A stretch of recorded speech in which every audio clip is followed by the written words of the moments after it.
her tight before I ever let her go. I grip her tight before I ever let her go.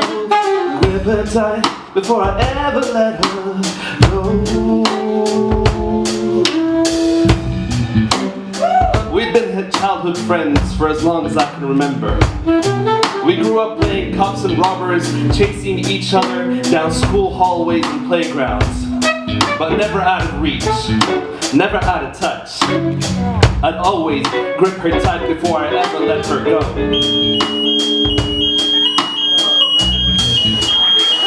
I don't know what to do.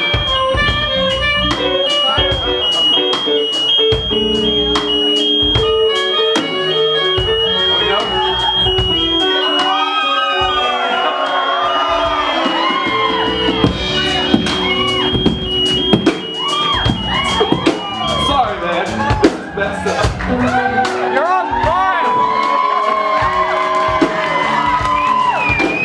I'm gonna start this over. Sorry? Start again. Let's start again.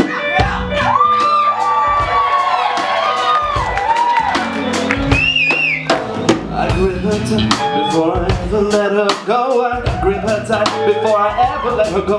I grip her tight before I ever let her go.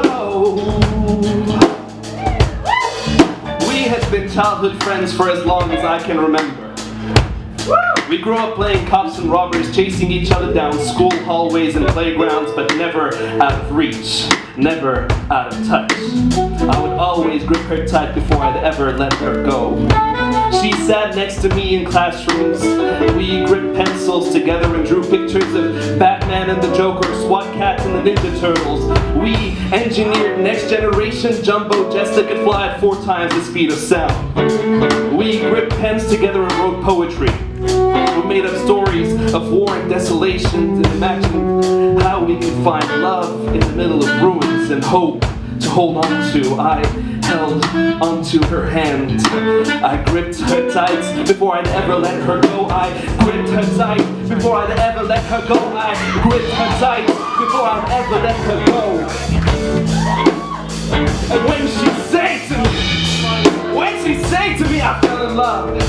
I felt her voice vividly vibrate my vertebrae like a vortex moving through the veins to my ventricles. She had become a natural defibrillator, electrifying my heart into living. She had become since then my pacemaker, making music out of the beatings until I could no longer tell the difference between a bass line and the pulse, my own pulse. She had become the melodies I hear in my head, the colors covering my cranial canvas, the words wandering within my wilderness. She makes me mutter muffled mantras to myself whenever she wakes up wide-eyed, while she waits for me, smiling. She is my source of solace in this solitude that we have made into our home. She never demands, but simply asks for my time to get to know her slowly. I find myself within her. Within her, I discover the parts of my inner anatomy that I never knew were missing. Like puzzle pieces, she places herself upon perforations I've never previously perceived, until we are made perfect in our union. And even when the roads get rocky, we stick it out like chocolate and marshmallows in a sweet, divine, rocky road. She is dressed in divinity. She makes me understand what God feels like when He creates. She says to me, let there be, and so I am, and out of nothing, we give rise to new life. Like we have children together every day.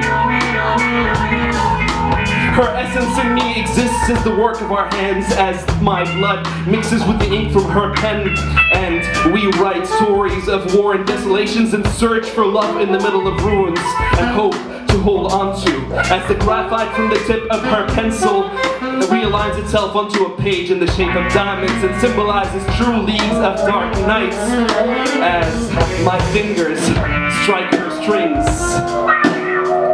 and her ivories make music.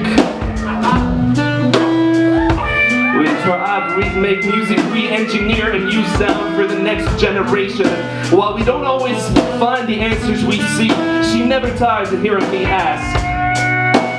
As I question the sources of the world's problems, we try to somehow stir solutions and dissolve sorrows like salt in boiling water, turning bitter tastes of the Dead Sea into seasonings for delicious delicacies. We craft cultures into our creations and cross-weave worlds like liquid words. She speaks in more languages than I ever knew existed, and some that I think she makes up herself just for the sound of the vowels. Her consonants constantly conjure up consistent, colliding cascades of chaotic beauty. And even if someone does set fire to the rain, she will find new shades within the ashes, and we will create beauty out of nothing. We will create hope out of nothing. Like doctors without borders, we will fly to wherever we are needed.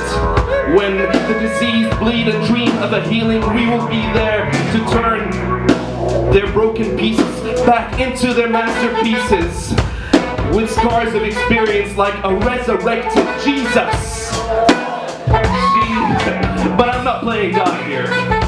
I'm simply another creation. She is the likeness and image of God, and His essence is creation, so her essence within me makes me a creator. And like my God, she loves me unequivocally, but manages to embrace an entire humanity. See, you already know the name of this lady, my lady, the lady I call creativity. Thank you.